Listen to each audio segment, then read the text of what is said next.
You're listening to the Top Shelf Creator Podcast. In today's episode, we talked about gratitude. With an episode coming out on Thanksgiving, it makes sense to talk about what gratitude is, what it's not, and some of the benefits that you get as a creator from being grateful. So, stay tuned.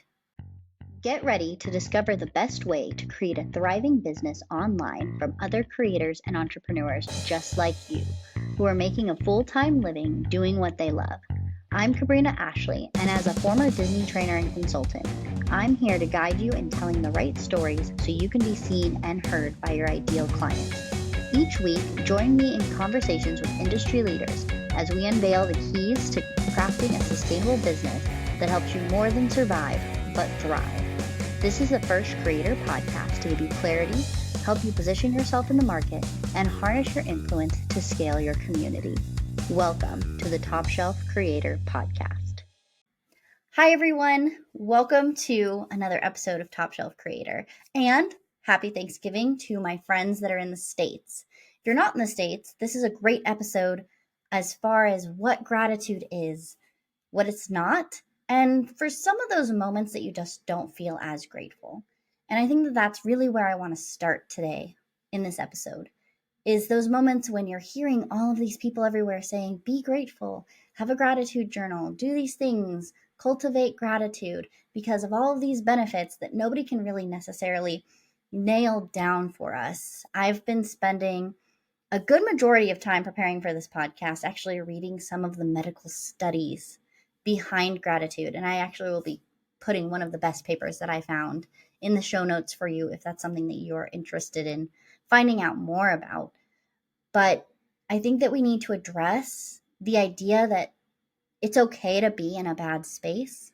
It's okay to have those feelings, and it's okay to not push those aside, trying to quote unquote be grateful in that moment, because sometimes it's hard to find what to be grateful for until you've made it through that piece. And I think that that's something that the pandemic, job losses, quiet quitting, all of these different pieces have taught us, is that sometimes situations are just bad, and that's fine. It's okay for it to be bad and for you to recognize that it's bad. And you don't need to sit there and try and pluck out all of the things. I know, coming from a religious background, a lot of times you feel, well, I'm not starving in Africa. And that's great. I'm so glad. But at the same time, what you're going through is valid. Your feelings are valid. What you're going through is an experience that you're having and part of your story. And there's two pieces of this. It's, yes, validate where you're at and be around people who validate where you're at. And don't stay there very long, because you don't want that to be the main storyline. And what changed that for me was actually a friend of mine. He's been on the podcast previously, Thomas Jordan. And what he said to me when I was in a really bad place and was like, hey, this is what's going on, and got stuck in the complaining circle. And he looked at me and said, okay, this is all just part of the story. And in that moment, I realized that it was just part of the story. And if we're talking about actually writing out our story, writing out storylines, I write romance novels as kind of a side thing that I just do for fun, for creativity's sake. And in all of these stories, there's a storyline. And if you stay with one piece too long, you lose your audience. They get bored. The same thing happens in your life. Like, you can't stay in one spot too long. And if you're like, hey, this is no longer working for me, this situation, this circumstance, this job, this client, this career, this whatever it is, when it's not working for you, it's time to move along the story. What's the new thing that's moving the story along, that's taking you to that next step, that next piece of your business, that next opportunity that you're looking for, that you can find gratitude in? Because you might look back at some of these bad situations when you're not right knee deep in it and go, now I can see why I'm grateful for that moment in time. I can tell you that there's several pieces of my life, and you get better at this as you go, where it's not ideal, but I can see in the moment what I'm grateful for, why I should be grateful. And it hasn't always been that way. There's definitely been those moments where I'm like, everything's falling apart. I don't know what's going on. I don't know what I should be grateful for. But then you find that friend who calls you and listens, the sweet little text that somebody sends to you, somebody seeing something on social media and tagging you because it reminds you of them. Sometimes it's little moments that you have to be grateful for. And I'm sorry I get a little bit teared up about it because there's so many good things happening, even when bad things are happening. And it's a muscle. You train the gratitude muscle. And I think that it's very difficult during this time of year because one of the things that fights against gratitude is actually materialism. So if you look at the benefits of gratitude, a couple of the benefits are better physical and psychological health, increased happiness and life satisfaction, decreased materialism, not feeling like you need to have that newest iPhone, that new fancy toy, that thing that everybody has, not feeling like you need to keep up with the Joneses. It also makes you less likely to suffer from burnout.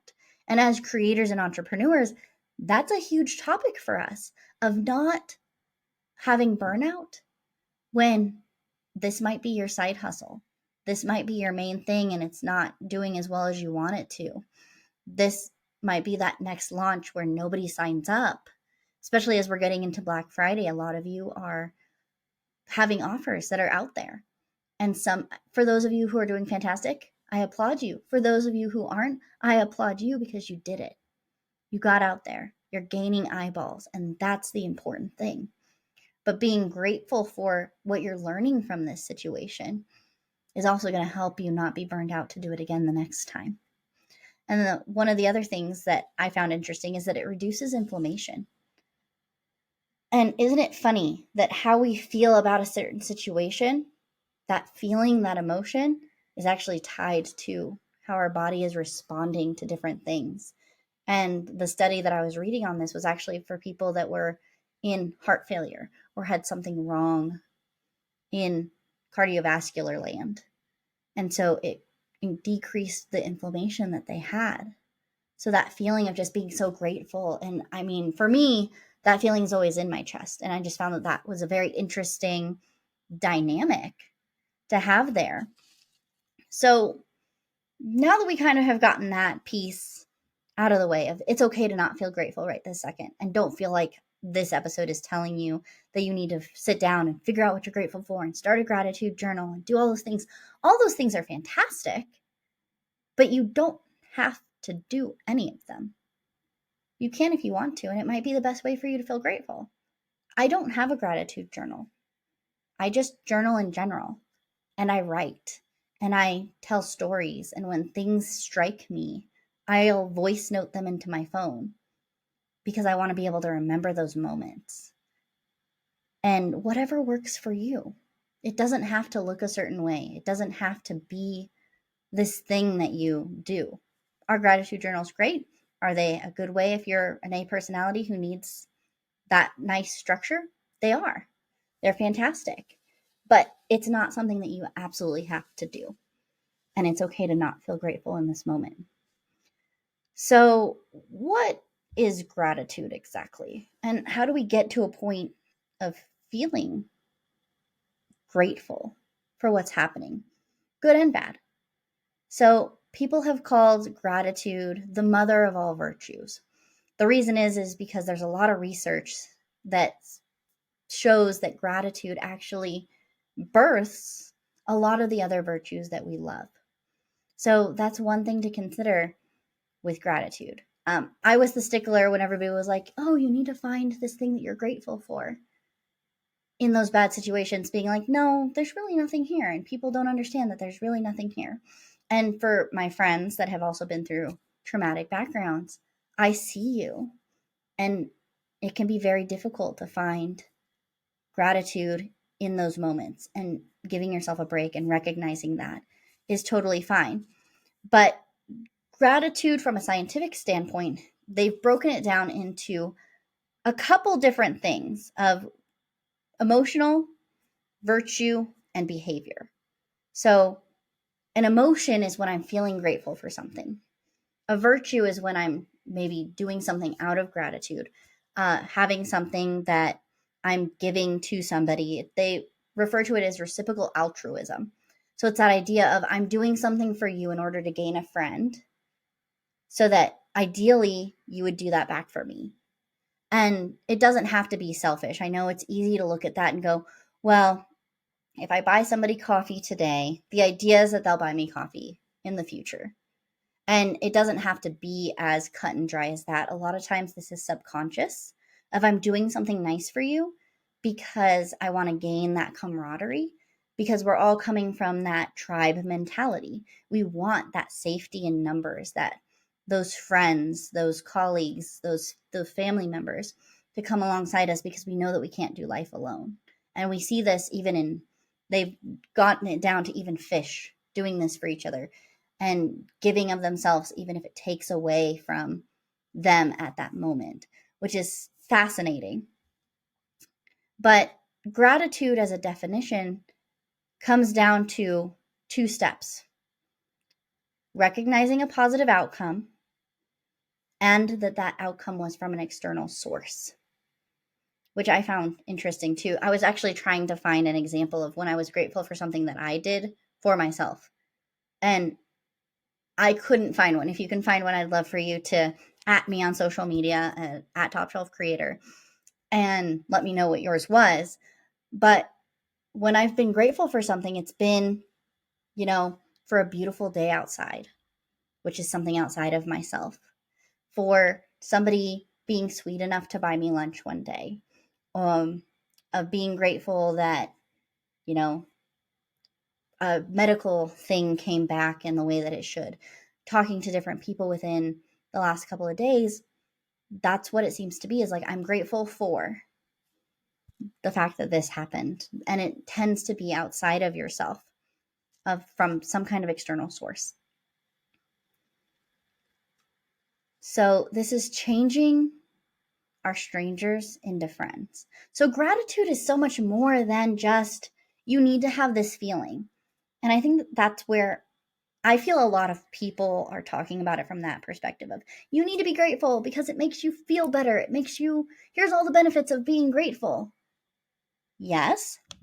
And gratitude and being grateful puts you in a space of turning strangers into friends.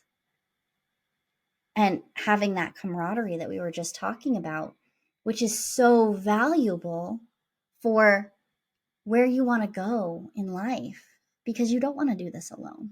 It's not worth doing this alone.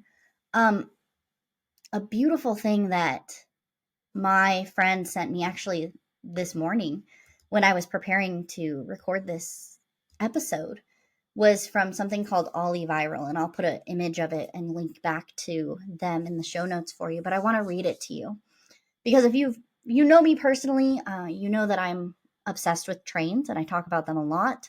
If you follow the newsletter, you've seen smatterings of train information here and there. But this is a poem that this platform wrote about trains, and I think that it flows nicely into gratitude of being able to see things from a different perspective. And I want to read this to you really quick. So it's called The Train. At birth, we boarded the train and met our parents, and we believe they will always travel by our side.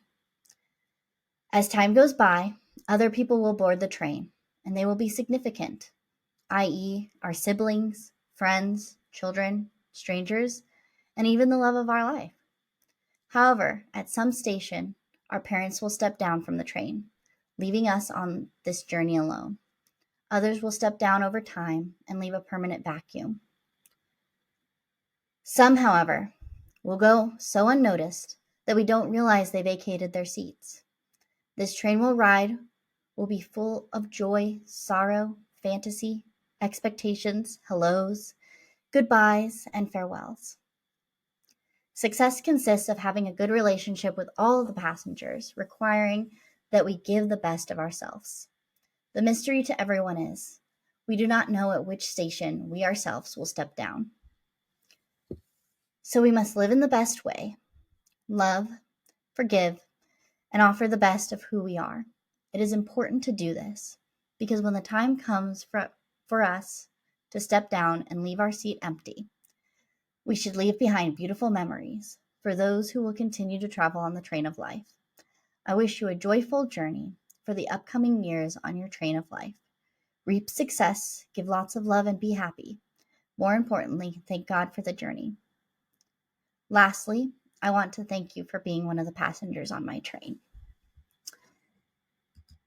And it's a beautiful reminder that if we're looking at this like a train,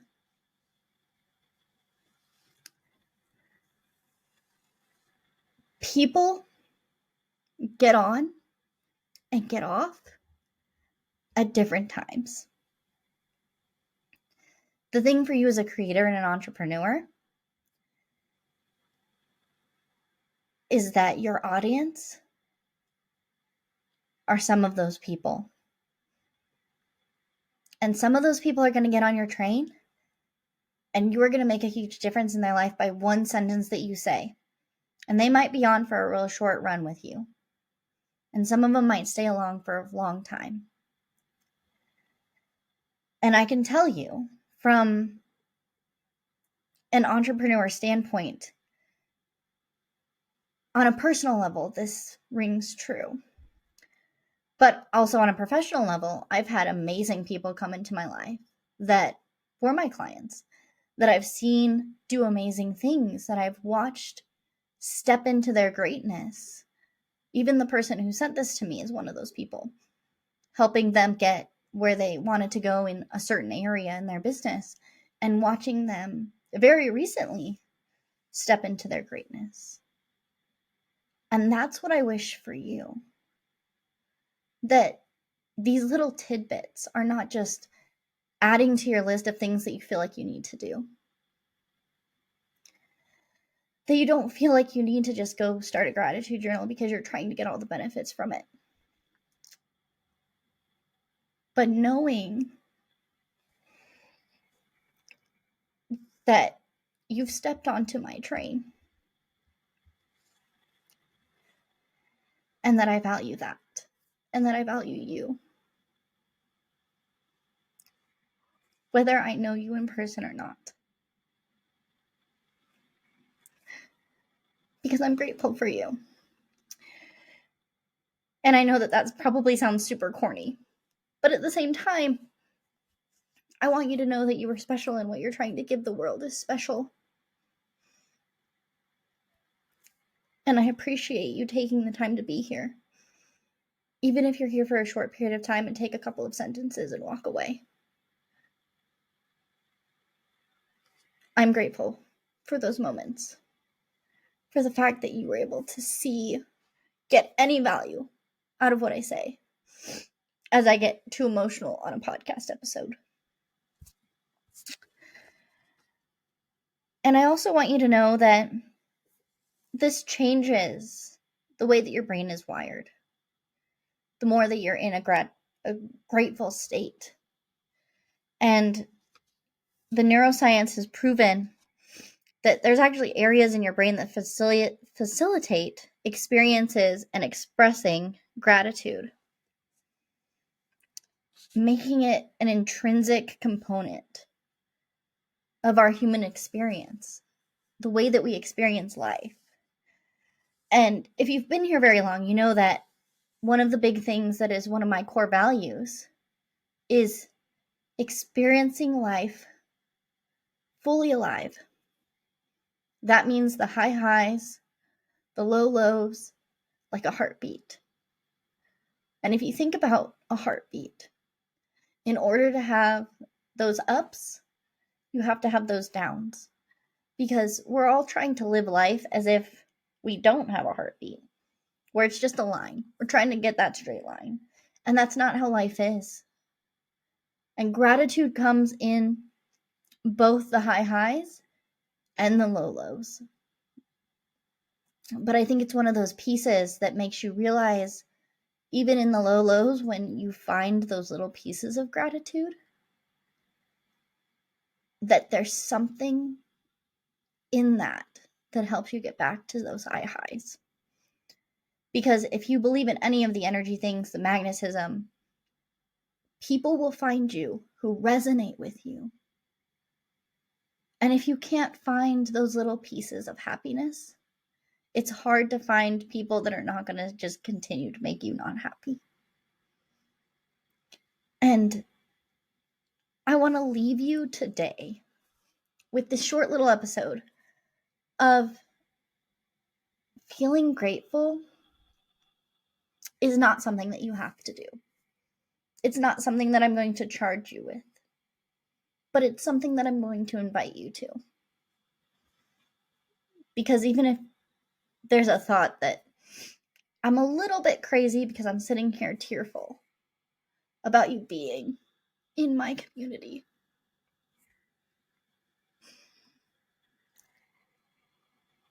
I want you to know that this was started for you.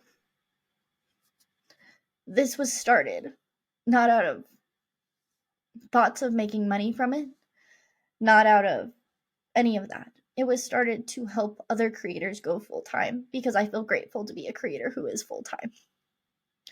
And I want that for you. And out of my gratitude, this is what has become of it. Is it monetized? Yes. Do we have plans to monetize it more? Yes. In the hopes of getting more creators full-time, just like you. And so I wish you the most beautiful, lovely, amazing Thanksgiving. And I can't wait to see you next time on Top Shelf Creator.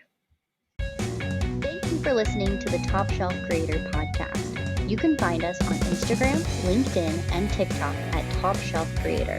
We hope you enjoyed this episode, and we would love to see you share it with a friend and give us a review wherever you listen to help us reach more creators and entrepreneurs just like you.